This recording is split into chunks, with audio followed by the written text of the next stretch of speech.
मित्रों, हर हर महादेव। लघु सिद्धांत कौमुदी के इस सरलतम पाठ में आप सभी का स्वागत है। गत कक्षा में हमने राम शब्द की सिद्धि प्रथमा विभक्ति से सप्तमी विभक्ति पर्यंत ससूद्र उसकी सिद्धि हमने देखा।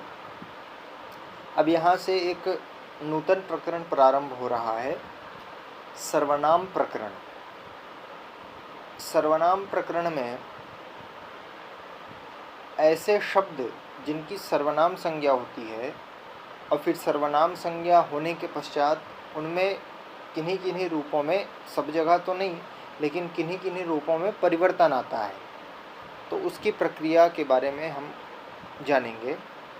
तो सर्वप्रथम सर्वनाम संज्ञा करने वाला सूत्र प्रवृत्त हो रहा है, सर्वादीनि सर्वनामानि। ठीक है, क्या कहता है ये कि सर्वादीनि शब्द स्वरूपाणि सर्वनाम संज्ञानि स्युः, अर्थात सर्वादि जो शब्द स्वरूप उनकी सर्वनाम संज्ञा होती है। तात्पर्य होगा इसका कि सर्वादि एक गण है, तो सर्वादि गण में पठित जो शब्द हैं उनकी सर्वनाम संज्ञा हो जाती है। ठीक है, सर्वादिगण में पठित जो शब्द हैं लगभग 35 शब्द आते हैं, तो उन सभी शब्दों की सर्वनाम संज्ञा हो जाती है। ठीक है, अब उनका परिगणन भी देखिए करा रहे हैं। सर्व, विश्व, उभ, उभय, डतर, डतम, अन्य, अन्यतर, इतर, त्वत्, त्व, नेम, सम, सिम। और आगे भी और है, पूर्व परावर, दक्षिणोत्तर पराधरण इत्यादि जो सूत्र पढ़ेंगे तो वहाँ पर भी आएंगे। फिलहाल तो इतने ही शब्द हैं, सर्व, विश्व, उभ, उभय, डतर, डतम, अन्य, अन्यतर, इतर, त्वत्, त्व, नेम, सम, सिम। इतने शब्द हैं, ये सर्वादिगण में पठित हैं। ठीक है, तो सर्वप्रथम यहाँ पे पहला जो शब्द है इसमें वो सर्व शब्द है। अब सर्व शब्द की सिद्धि हम देखेंगे। देखिए, सर्व शब्द से सबसे पहले तो अर्थवद धातुर प्रत्यय प्रातिपदिकम, इस सूत्र से धातु संज्ञा हो जाएगी, प्रातिपदिक संज्ञा हो जाएगी। फिर प्रातिपदिक संज्ञा होने के पश्चात प्रथमा विभक्ति एक वचन की विवक्षा में सुप्रत्यय आ जाएगा, तो सर्व सु।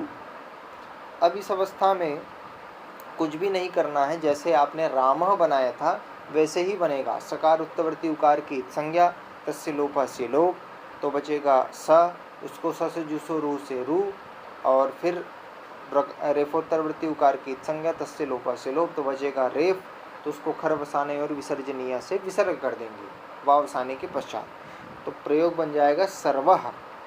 जैसे रामः बनाए थे वैसे ही सर्वः बन जाएगा। अब प्रथमा विभक्ति द्विवचन में सर्व शब्द से हम लेकर के आएंगे औ प्रत्यय, तो अब पूर्व सूत्रों की प्राप्ति है परंतु वृद्धि रेचि से यहाँ पे कार्य हो जाएगा, तो प्रयोग बनेगा सर्वौ। जैसे रामौ बनाए थे वैसे सर्वौ बन जाएगा।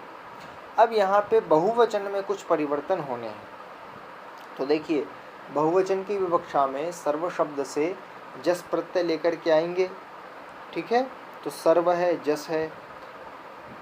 अब देखो, सर्वादि गण में पठित होने के कारण सर्वादीनि सर्वनामानि सूत्र से सर्वनाम संज्ञा तो है ही, तो जब सर्वनाम संज्ञा हो जाएगी तो एक सूत्र प्रवृत्त होगा। कौन सा? जसः श्री। ये क्या कहता है कि अदंतात् सर्वनामनो जसः श्री स्यात्, अर्थात अदंत सर्वनाम से परे जो जस प्रत्यय प्रथमा बहुवचन में आएगा, तो अदंत सर्वनाम से परे जो जस प्रत्यय उसके स्थान पे श्री आदेश होता है। ठीक है, अनेकाल से सर्वस्व की सहायता से पूरे के स्थान में हो जाएगा। तो देखो,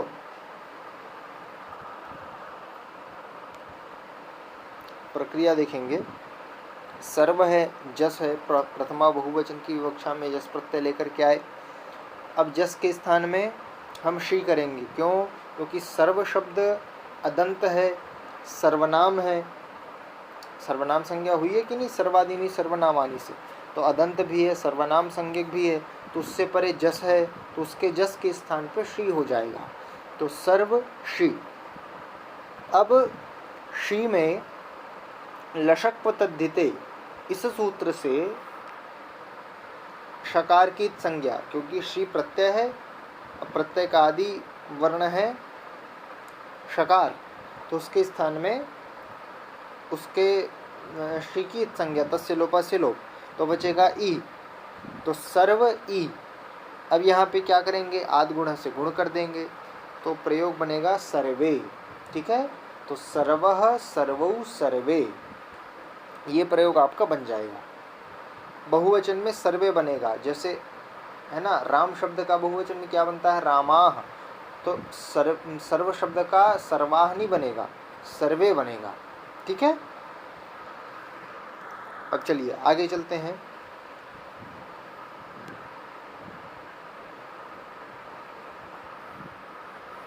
अब सर्व शब्द से हम लोग द्वितीय विभक्ति एक वचन की विवक्षा में प्रत्यय लेकर के आएंगे अम। तो जैसे हमने रामम बनाया था वैसे ही सर्वम बन जाएगा। देखिए सर्व है, अम है, अब वहाँ पे क्या किया था हमने, अमी पूर्व लगा था। ठीक है, अमी पूर्व ने क्या कर दिया, पूर्व रूप एकादेश कर दिया, तो प्रयोग बना सर्वम। ठीक है, तो द्वितीय विभक्ति एक वचन में सर्वम। अब द्वितीय विभक्ति द्विवचन में आउट प्रत्यय लेकर के आएंगे, तो सर्व है, आउट है। अब क्या कर देंगे, टा तो चला जाएगा, हलंत्यम सिद्ध संज्ञा तस्य लोपा से लोप, वृद्धि रेचि से वहाँ पे वृद्धि करके सर्वो बन जाएगा। ठीक है, अब द्वितीय विभक्ति बहुवचन में सर्व शब्द से शस प्रत्यय लेकर के आएंगे, शस में लशक पद्धति से सकार की संज्ञा तस्य लोपा से लोप। अब देखिए यहाँ पे सर्व है, अस, जैसे रामान बनाए थे वैसे ही सर्वान बन जाएगा। ठीक है, देखो सर्व है, अस है, प्रथमयोः पूर्व सवर्ण से पूर्व सवर्ण दीर्घ कर देंगे, तो क्या बना, सर्वास बना। अब सर्वास बनने के पश्चात सूत्र आप पढ़े हैं, तस्मात् छसो नः पुंसी। ठीक है, पूर्व सवर्ण दीर्घ से परे जो शस उसके दंत सकार के स्थान में ना होता है पुल्लिंग में, तो देखो पुल्लिंग का है ये, तो सा के स्थान पे ना कर देंगे, तो प्रयोग बनेगा सर्वान। ठीक है, तो सर्वम सर्वौ सर्वान, ये द्वितीय विभक्ति में बनेगा। अब तृतीय विभक्ति में, तृतीय विभक्ति एक वचन की विवक्षा में पुनः सर्व शब्द से आप प्रत्यय लेकर के आए टा। ठीक है, ट की चुटू से इत संज्ञा तस्य लोपा से लोप, तो बचेगा आ, तो सर्व आ। अब सूत्र पढ़े हैं आप, टांग घसी घसामिनाथ स्याह, तो इस सूत्र से टा के स्थान में क्या हो जाएगा, इन हो जाएगा, तो सर्व इन, आद गुणा से गुण करेंगे तो सर्वेन, और अटकोपवांगनुम व्यवायपी सूत्र के द्वारा अणत्व हो जाएगा, तो प्रयोग बनेगा सर्वेण। ठीक है, अब तृतीय विभक्ति द्विवचन में आ जाइए, तो सर्व शब्द से भ्याम लेकर के आएंगे। ठीक है, तो सर्व है, भ्याम है, अब जैसे रामाभ्याम बनाए थे वैसे ही सर्वाभ्याम बन जाएगा। सूत्र लगेगा सुपीचा, ये आदि सुप के परे रहने पर अदंत अंग को क्या होता है, दीर्घ होता है, तो अदंत अंग हो गया सर्व घटक वकार उत्तवृत्ति आकार, उससे परे ये आदि सुप भी परे है ना, भ्याम का भा सुप भी है, तो क्या हो जाएगा, दीर्घ हो जाएगा, तो प्रयोग बनेगा सर्वाभ्याम। ठीक है, तो तृतीय विभक्ति द्विवचन में सर्वाभ्याम। अब बहुवचन में आ जाइए, तो भिस प्रत्यय लेकर के आएंगे सर्व शब्द से, तो सर्व है, भिस है। अब आप सूत्र पढ़ें, अतो भिस ऐस, पूर्ववर्ती सूत्रों को याद रखना है। ठीक है, जहाँ जहाँ पर परिवर्तन होंगे बस उसको ही मैं बताऊंगा, फिर भी ये सर्व शब्द मैं बता दे रहा हूँ। तो देखो अतो भिस ऐस, इस सूत्र के द्वारा भिस के स्थान में ऐस हो जाएगा, तो सर्व ऐस। ठीक है, वृद्धि रेचि से वृद्धि करेंगे तो सर्वैस, स को ऋतु विसर्ग, तो बन जाएगा सर्वैः। ठीक है, तो सर्वेण सर्वाभ्याम सर्वैः। अब चतुर्थी विभक्ति एक वचन की विवक्षा में हम सर्व शब्द से गे प्रत्यय लेकर के आएंगे। अब यहाँ पे कुछ दूसरा प्रयोग बनेगा। तो सर्व है, गे है। अब इस स्थिति में सूत्र प्राप्त होगा सर्वनाम्नः स्मयी।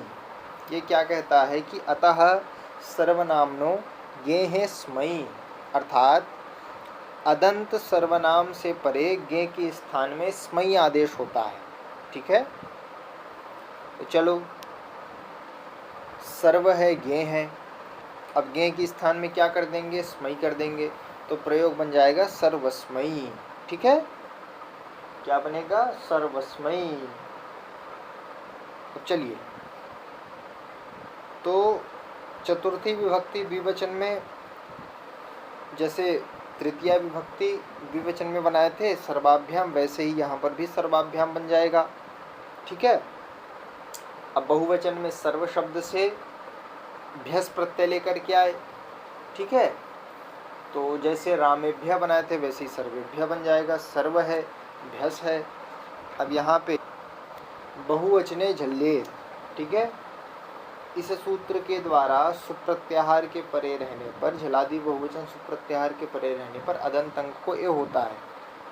तो सर्वे भ्याम, सर्वेभ्यस। ठीक है, अब सर्वेभ्यस, अब सा को ऋतु विसर्ग कर दीजिए तो बन जाएगा सर्वेभ्यः। ठीक है, तो सर्वस्मयी, सर्वाभ्याम, सर्वेभ्यः, ये चतुर्थी विभक्ति में रूप बनेंगे। अब पंचमी विभक्ति में सर्व शब्द से घसी प्रत्यय लेकर के आएंगे। तो सर्व है, घसी है। अब पुनः इस अवस्था में एक सूत्र प्राप्त होगा घसी गयोः स्मात्स्मिनौ। ये क्या कहता है कि अतः सर्वनामनो एतयोः एतौ स्तः, अर्थात अदंत सर्वनाम से परे घसी और गी। ठीक है, घसी और गी, इन दोनों के स्थान में एतयोः, इन दोनों के स्थान में क्रमशः स्मात और स्मिन होता है। स्मात और स्मिन, अर्थात घसी के स्थान में स्मात होगा और गी के स्थान में स्मिन होगा। चलो, सर्व है, क्या था? घसी था। तो घसी के स्थान में क्या कर दिए? स्मात कर दिए। तो सर्व स्मा, देखिए प्रयोग, सर्व घसी था, स्मात कर दिए, तो प्रयोग बन गया सर्वस्मात। ठीक है, घसी गयो हो स्मात स्मिनौ से क्या कर दिया हमने? स्मात कर दिया। अब ये तो रहा पंचमी विभक्ति एक वचन में। अब पंचमी विभक्ति द्विवचन में पूर्ववत सर्वाभ्याम, बहुवचन में सर्वेभ्यः, बताने की आवश्यकता ही नहीं है, वैसे ही बन जाएंगे। अब षष्ठी विभक्ति एक वचन में सर्व शब्द से घस प्रत्यय लेकर के आए। तो सर्व है, घस था। अब टा घसी घसामिनात् स्याः, इस सूत्र के द्वारा जैसे रामस्य बनाए थे वैसे ही घस के स्थान पे स्या हो जाएगा। तो प्रयोग बनेगा सर्वस्य, षष्ठी विभक्ति एक वचन में। ठीक है, सर्वस्य। अब द्विवचन में सर्व से, सर्व शब्द से षष्ठी विभक्ति द्विवचन की विवक्षा में ओस प्रत्यय लेकर के आए। ठीक है, तो जैसे रामयोः बनाए थे वैसे ही सर्वयोः बन जाएगा। ओसी च सूत्र के द्वारा अदंत अंग को ए हो जाएगा।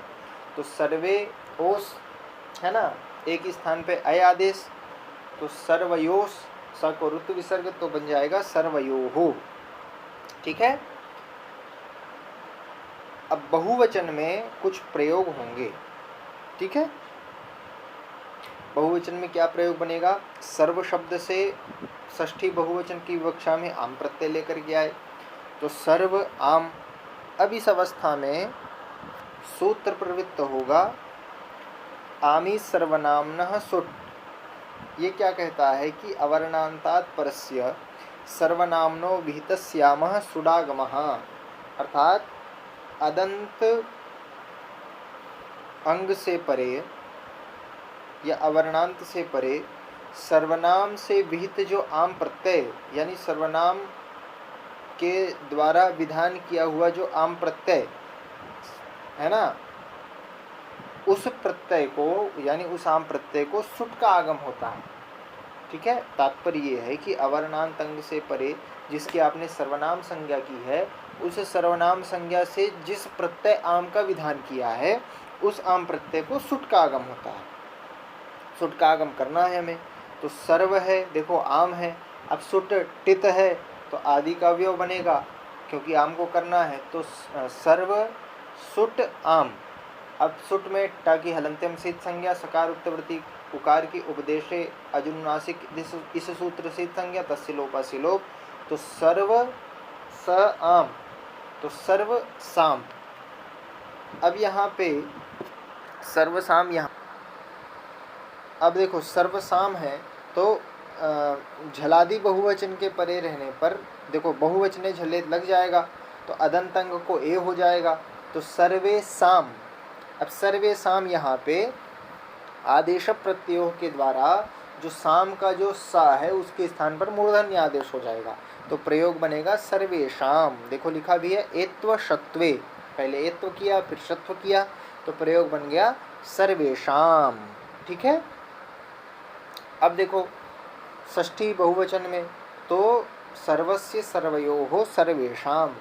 अब सप्तमी विभक्ति एक वचन में आ जाइए, तो सर्व शब्द है, उससे हम ये प्रत्यय लेकर के आएंगे।